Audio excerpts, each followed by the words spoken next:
Dacă vrei să scapi de kilogramele în plus, probabil ești mai atent la ce mănânci și la ce alimente cumperi. Din punct de vedere calitativ, nu toate calorile sunt egale. Unele alimente sunt mai nutritive decât altele, în sensul că au mai multe vitamine, minerale, fibre și substanțe valoroase pentru organism. Totuși, pentru a slăbi, trebuie să fii în deficit caloric, iar unele alimente bogate în nutrienți pot fi în același timp foarte calorice. Sunt dr. Șerban Damian, nutriționist la Centrul Superfit din București, iar tu te afli pe canalul meu, locul unde vorbim relaxat despre nutriție și un stil de viață sănătos. În acest video mi-am propus să-ți prezint câteva capcane pe care să le eviți atunci când vrei să slăbești. Înainte de a începe, nu uita să te abonezi la canalul meu. Aceste capcane pe care e bine să le cunoști sunt de obicei sub forma unor ingrediente scoase în evidență sau chiar a aspectului ambalajului. Iată câteva dintre mențiunile la care să ai grijă. Mai puține grăsimi. Avem nevoie de grăsimi pentru o bună funcționare a creierului și sistemului nervos, pentru absorbția vitaminelor A, D și K și producerea unor hormoni, printre altele. În plus, alături de proteine, grăsimile fac mâncărurile mai sățioase. De exemplu, lactatele mai grase oferă o senzație mai mare de sațietate spre deosebire de cele complet degresate, astfel că te poți sătura mâncând mai puțin. Faptul că un aliment conține mai puține grăsimi saturate poate fi un lucru bun pentru sănătate, însă dacă e să ne referim la slăbit, contează și caloriile. Grăsimile sunt o sursă mai concentrată de energie, cu 9 kcal per gram față de 4 kcal per gram cât au carbohidrații și proteinele. În plus, la unele alimente fără grăsimi, producătorii compensează cu alte ingrediente pentru a obține un gust bun, ca de exemplu zahăr sau carbohidrați rafinați, ceea ce face din respectivul produs unul care trebuie consumat cu moderație. Fără zahăr. Nu e vorba despre formația fără zahăr, ci despre zahărul alimentar, despre care se spune că este inamicul numărul 1 al sănătății și implicit al slăbitului, însă realitatea e un pic nuanțată, doar ce excesul este cel care dăunează. Fără zahăr nu înseamnă neapărat cu mai puține calorii. Un pachet de biscuiți cu îndulcitori, în loc de zahăr, poate avea cam același număr de calorii ca unul obișnuit. În plus, un aliment care nu conține zahăr este perceput ca fiind sănătos și există tendința să mâncăm mai mult, că oricum nu îngrașă, ceea ce nu este neapărat adevărat. Îndulcitorii hipocalorici sunt un înlocuitor bun pentru zahăr dacă vrei să slăbești, dar nu exagera nici cu ei. În cantitate mare, au un efect laxativ și unele studii arată că ar putea afecta echilibrul microbiotei intestinale și ar contribui la dezvoltarea tulburărilor metabolice care duc la obezitate. Bio, ecologic, organic.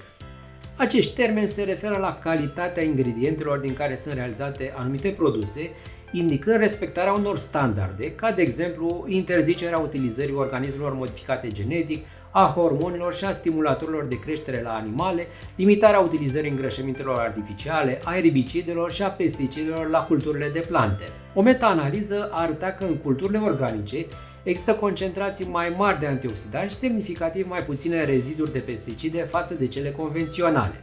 Cu toate acestea, chiar și unele produse ecologice pot fi foarte calorice, bogate în zahăr, sare și grăsimi, cum ar fi biscuiții, sucurile, chipsurile. Zahărul ecologic și cel convențional au același impact glicemic și caloric.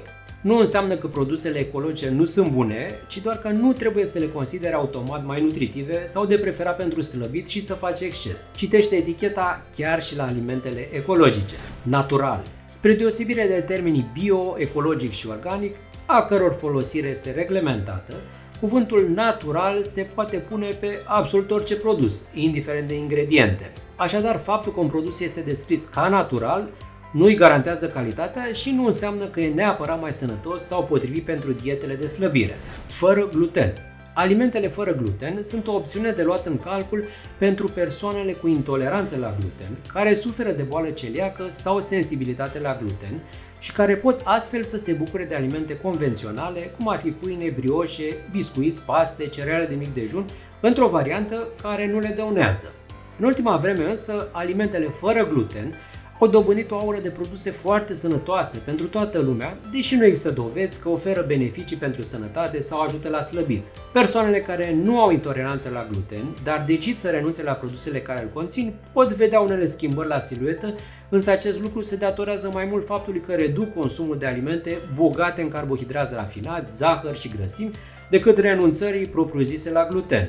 Designul ambalajelor. Studiile sugerează că ambalajele verzi ale alimentelor cresc percepția că produsul ar fi sănătos, în special în rândul consumatorilor care acordă o importanță deosebită alimentației echilibrate. Consumatorii sunt mai predispuși să perceapă un dulce ca fiind mai sănătos atunci când eticheta cu calorii este verde, comparând-o cu eticheta roșie, chiar dacă numărul de calorii este același. Ambalajele pe care apar imagini cu fructe, legume, cereale integrale, plante sau animale duc cu gândul la ceva aproape de natură, puțin procesat, tradițional, deși în realitate nu este întotdeauna cazul. Ambalajele din hârtie maro pot de asemenea să inducă ideea că produsul este unul artizanal sau homemade. Așadar, nu judeca un produs exclusiv pe designul ambalajului, ci vezi ce conține de fapt. Conține X, unde X reprezintă un ingredient sau un aliment cu reputație bună.